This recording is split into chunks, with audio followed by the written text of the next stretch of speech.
Welcome to Nexus, where we connect you with the future of business. I'm your host, Dwayne Jones, and today we have an exciting episode lined up that explores immersion, management, and leadership. Today we have an incredible guest joining us to dive into this deeper, Dr. Ray Eddy, an award-winning integrated business professor from the University of Central Florida. Professor, welcome to the show. Great to be here. Thanks for having me. Dr. Eddy is a graduate of Duke University and UCF and has worked in higher education at UCF and the University of North Carolina. He joins us today as his background in immersion has been seen across his diverse career. This is a very interesting topic. I've done my research on it a little bit as well on what you've done, and it is very interesting, very, very compelling research as well. Thanks. I want to begin with your background in it and how you ended up where you are today with your research experience. Sure. So I have an unusual background coming into a faculty position in the College of Business here at UCF, in that I was in entertainment for a number of years. I was a performer in various things and theme park shows and that type of stuff. So I had this real desire to sort of keep entertainment as part of my research. And so when I worked on my PhD, which was also here at UCF in a program called Text and Technology, it's a very malleable program that lets you study different things. And I focused on the concept of immersion.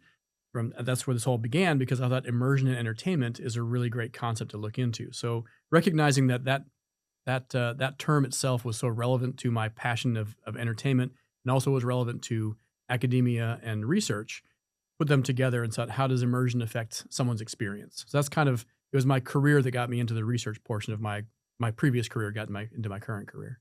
For those watching, if he looks a little bit like Indiana Jones to you, you would not be too far off. Okay. Let's go to what I think is one of the most interesting parts of your career.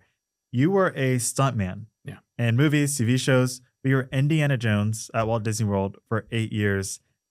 Tell us about that experience, because wow.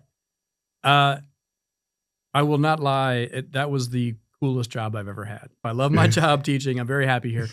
But come on, I put on the hat and grab the whip and go outside and run around like a crazy person. I couldn't have had more fun. So I was lucky to get that. And like I described earlier, it took a lot of work. The advantage that I had was you had to look like a certain character. I mean, I don't look like Harrison Ford. You wouldn't mistake me for him, but I'm the right height. I was the right age at the time, the right hair color. I mean, I fit the general size demographic that needed to be able to audition at all. And because of those things, then I could work on the things that I could control. Was I in good enough shape? Did I know enough about aerial kinesthetics, which is being able to fall and control yourself in the air, throwing a punch and making it look realistic? Can you just hit the ground hard and get back up again over and over and over again? And I could work on those things, and I got those skills up where they needed to be, and eventually was able to be cast in the position. It took me 2 or 3 tries before I was cast. I didn't get it the first time I tried. So that was the perseverance part of it. But I had the advantage of looking like enough like the character that I could fit, and no one looks at the face anyway. So when you say, do I look like Harrison Ford or Indiana Jones?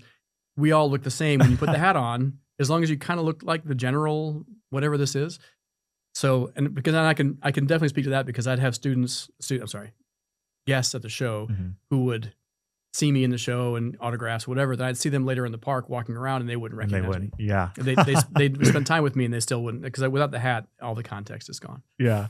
Is that really where the interest in immersion started for you? And for those listening who don't know, can you kind of give them a background knowledge into what immersion is and how it's seen in our lives? Sure. Yeah. So I did my PhD dissertation on immersion. So I could talk about it a lot, and I'll cut it back a lot to make it interesting for a podcast. We'll dive into it a little bit too, don't worry. So immersion is really just the sense where you are so focused on one activity that you start not noticing other things that are going on around you.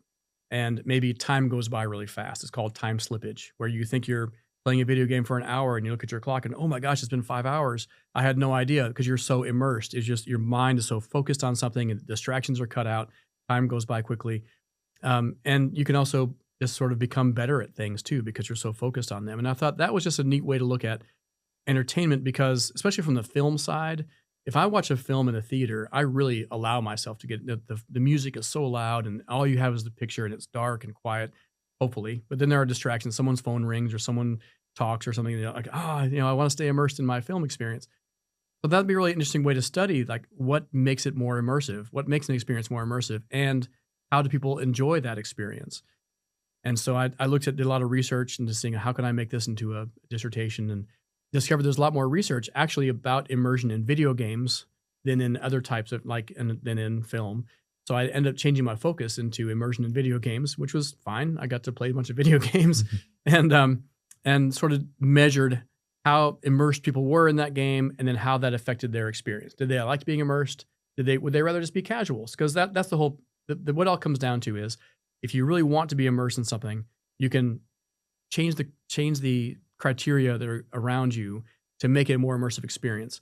Or you can intentionally make it less immersive by just, checking your phone every now and then or talking to friends and kind of having some fun doing other things and just do something casually. But people want different experiences. You might not want to be immersed. So forcing someone to might not be the best outcome for a film or a video game or a theme park or whatever it is you were talking about. Yeah, it's funny because before you got here, before we started filming, we were discussing Disney World and how, the rides today are a little bit more immersive than the ones that we've seen, 20 years ago from, the second you walk into the queue. Oh, yeah. I mean, you're waiting, I recently went to Hollywood Studios and the Star Wars area, it's like, it's like you're dropped like in the film. It's insane. Mm-hmm. And this morning, I also saw the new commercial for the new college football video game that's coming out. And they're just developing more and more every year. It's really insane. They're getting more realistic. Mm-hmm.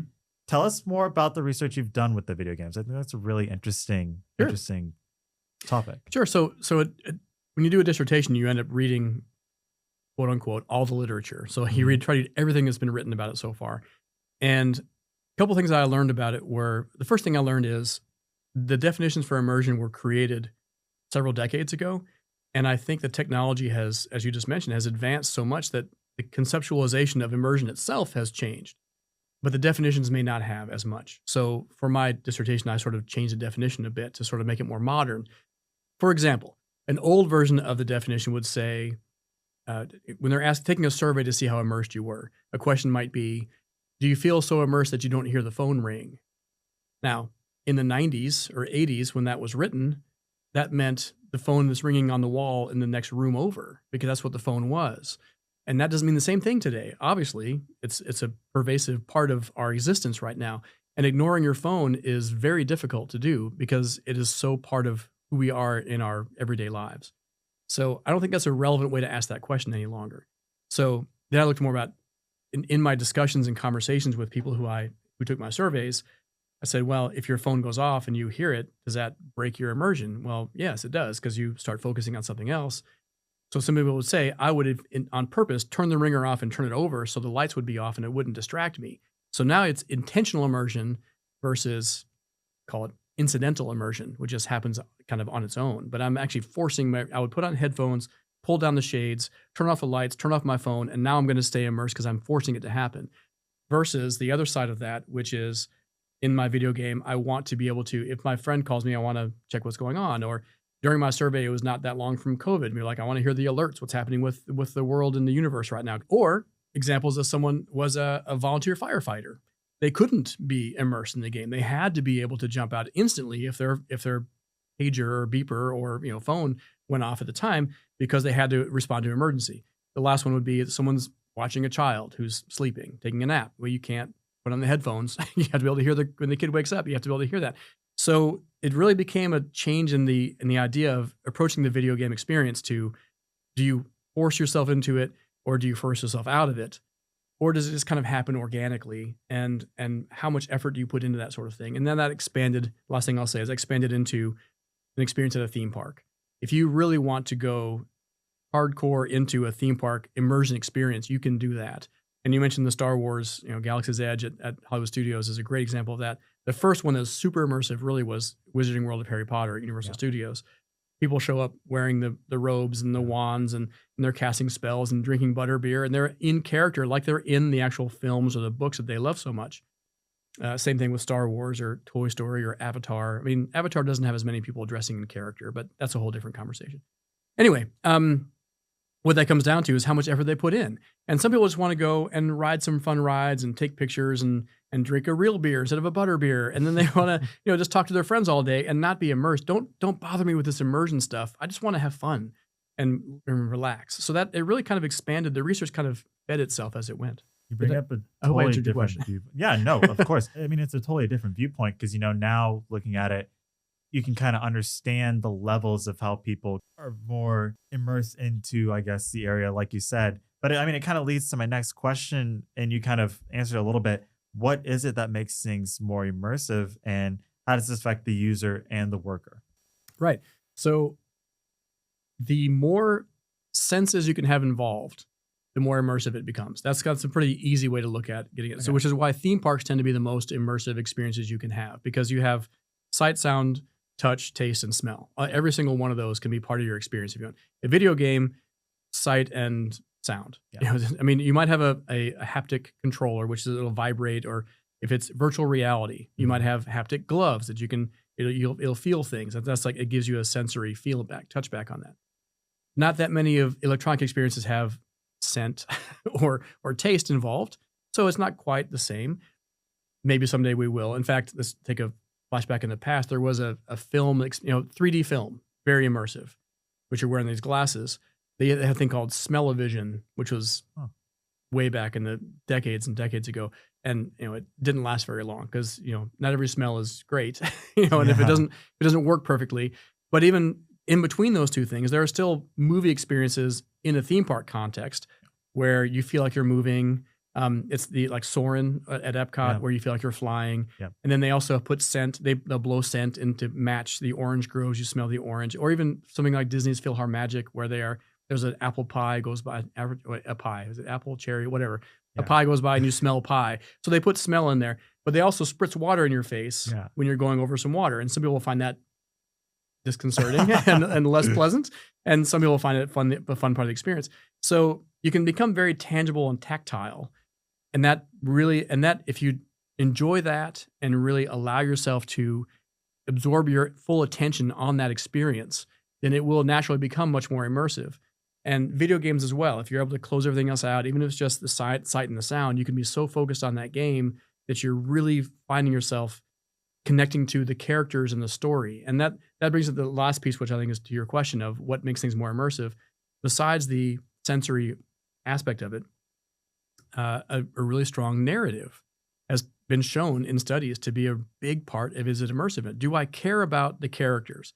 Do I care about the story? Does it matter to me emotionally what happens to these people? And you said when you watch TV, if there's a character or a TV show that it might be as compelling as like a Game of Thrones or a Handmaid's Tale or something where there's like life and death things happening that you're really stressed out about and you're really bought into it emotionally, then you really find yourself super sucked in and emotionally connected and immersed in that.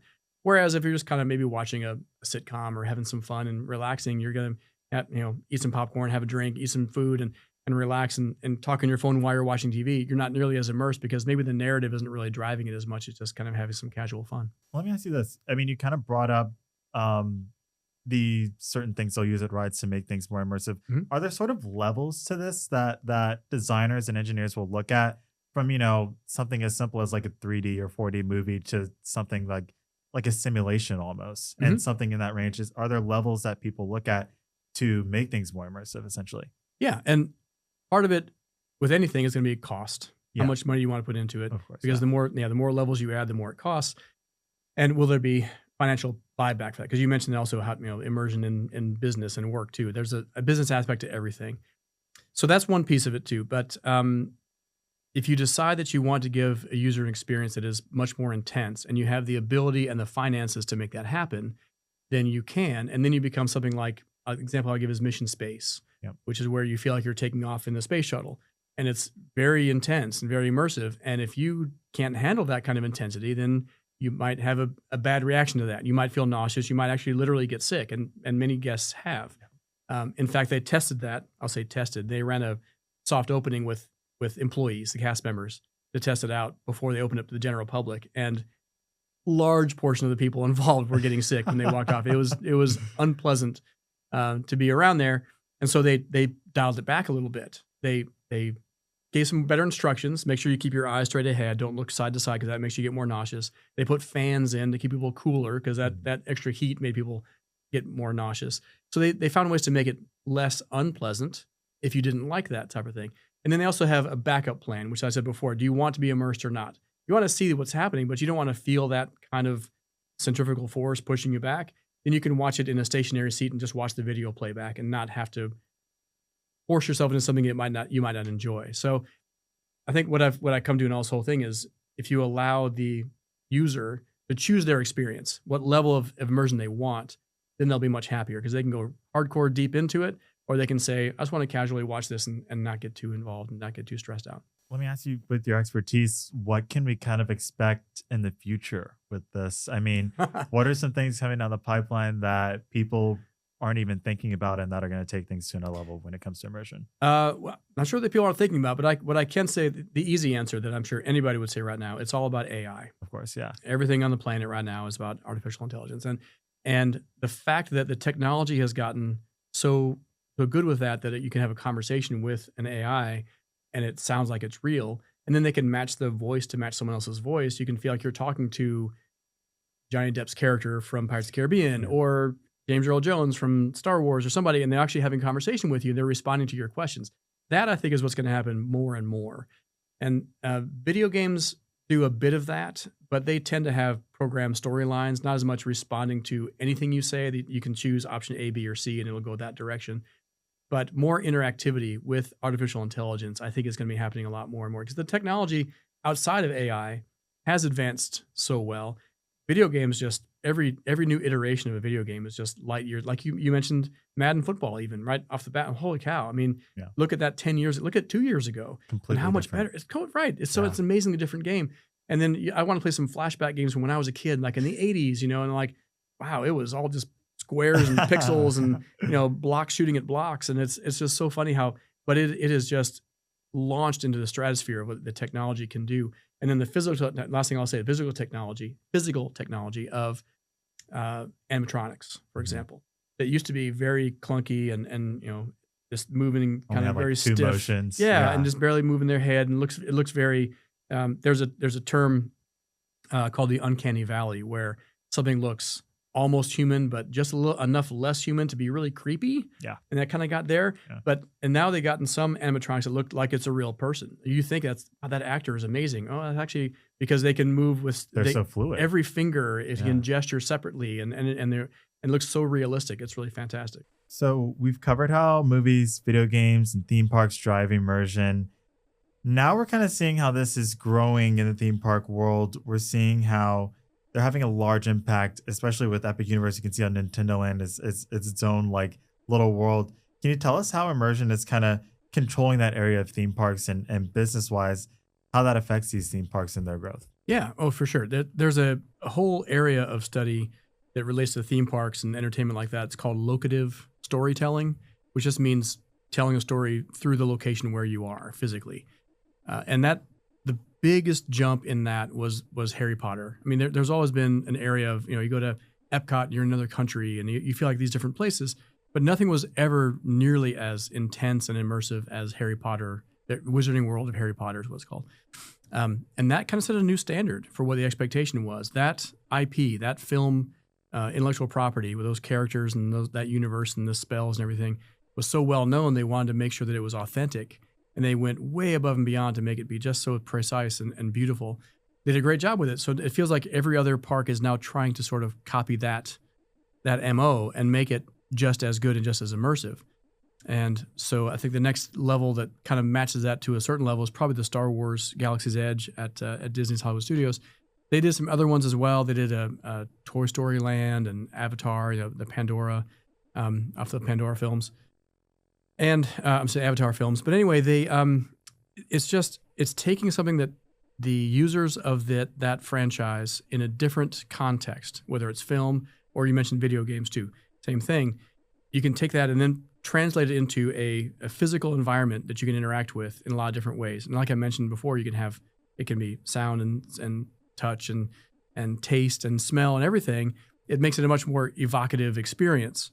So that's really the next level of that, is taking what you have a familiarity with in one context and putting it somewhere else that you can, and make it at that theme park level is really about as immersive as you can get, because it really is your full body in that experience as much as you want to go. Well, tell me this, how does revenue kind of drive business for these theme parks because of that? Are there studies that show that these certain lands within these theme parks draw more attention or draw more guests than others, and does that show in their growth and in their business, profiles? As far as how much research has been done, that's a great question. I can find that out and come back and let you know. Yeah, of course. But I assume there have been some studies done that examine that.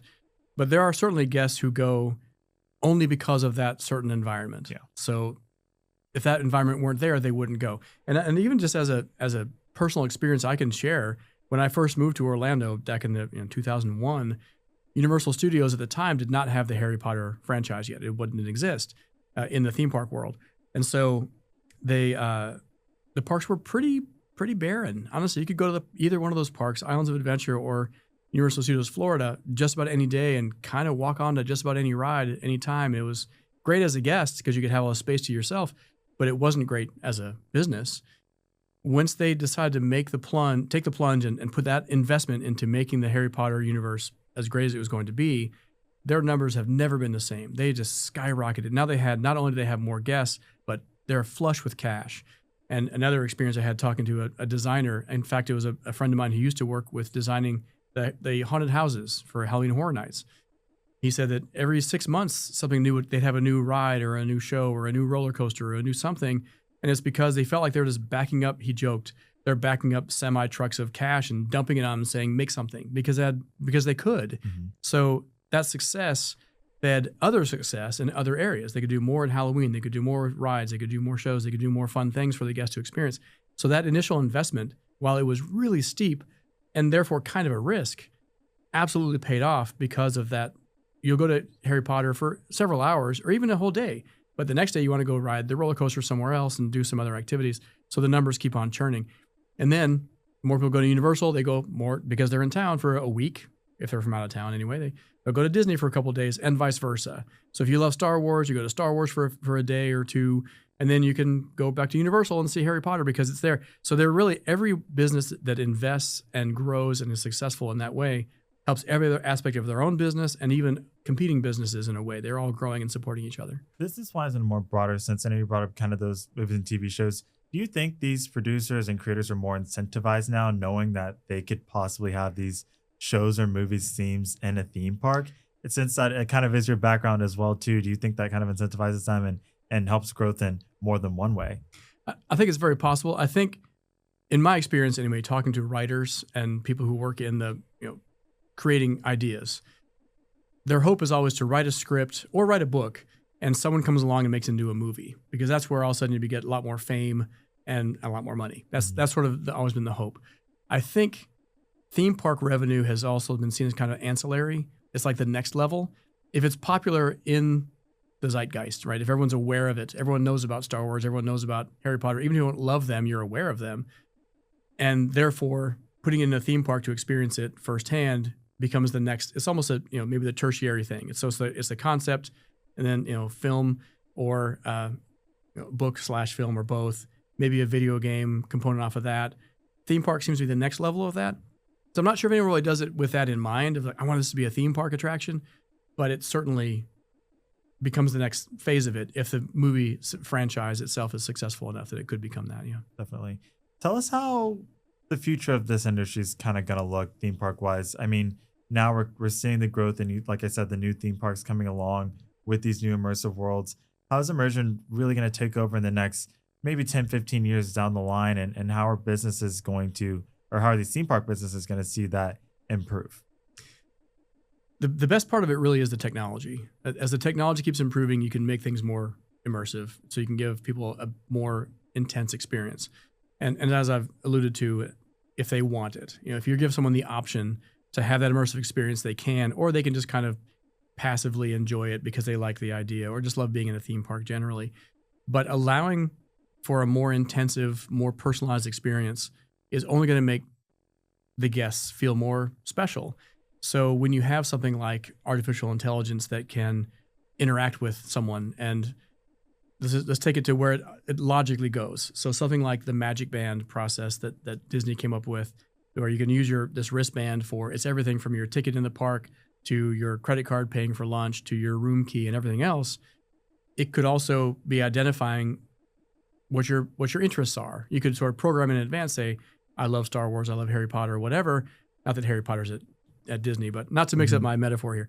Anyway, so in that case, you could be walking by something and it could activate because it recognizes that you really love Star Wars, and then a droid that is just kind of moving around might call you by your name and say, "Come over here and talk to you," because it could recognize the technology that's on you. So it keeps on iterating, it keeps on getting more and more intense and more personal and more directly connected to the experience that everyone has.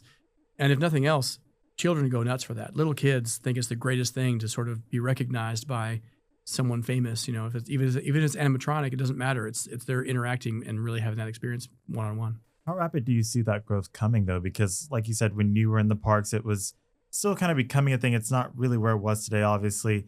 How do you see that rapidly growing over these next few years, considering, it's taken time to get to where we are? It certainly has. The Magic Band process took a lot longer than they expected. It cost a lot more money than they expected. So some things are just more challenging than they foresee when they first begin them. The one that's taking off at leaps and bounds is artificial intelligence. AI is it's everywhere. We can't stop talking about it. Every conversation is about it, especially as a teacher and as a student. I mean, it's everywhere in everything that we do. That seems to be where the biggest push can be for rapid transition, because the technology itself there's such an incentive for the companies to make them the best AI, that if they can make that, say the Star Wars attraction brought to you by, fill in the blank. I don't want to say a company name because it's not a sponsor of your podcast, right? But you could certainly have a company that provides AI to the park for free, so to speak, and therefore they get the advertising of how great their AI is. Now you can buy this plushie toy that will talk to you using the same AI program, and they get the benefit. You know what I mean? So they'll find a way to generate revenue off of it. But the really biggest push right now is AI seems to be kind of everything, because how much more can you make something taste realistic or smell realistic? You're getting that. You can be creative and have new ideas, new IPs, new ways to implement that. Here's the one last example of that I'll say is the Harry Potter universe keeps on finding new ways to add on to it. So with the newest park area they have at Epic Universe that just opened recently, they have also released the next generation of wand. So now it's a much more it's a tactile experience. It will vibrate as you're casting a spell, as opposed to it used to just be you wave a wand and it'll cast a spell. Then it was wave a wand and interact with whatever you're doing because it had sensors in the wand. Now it's called haptic, which means you can feel it moving in your hand. And so that they keep on moving, just raising their own bar. It's really fantastic how creative they can be.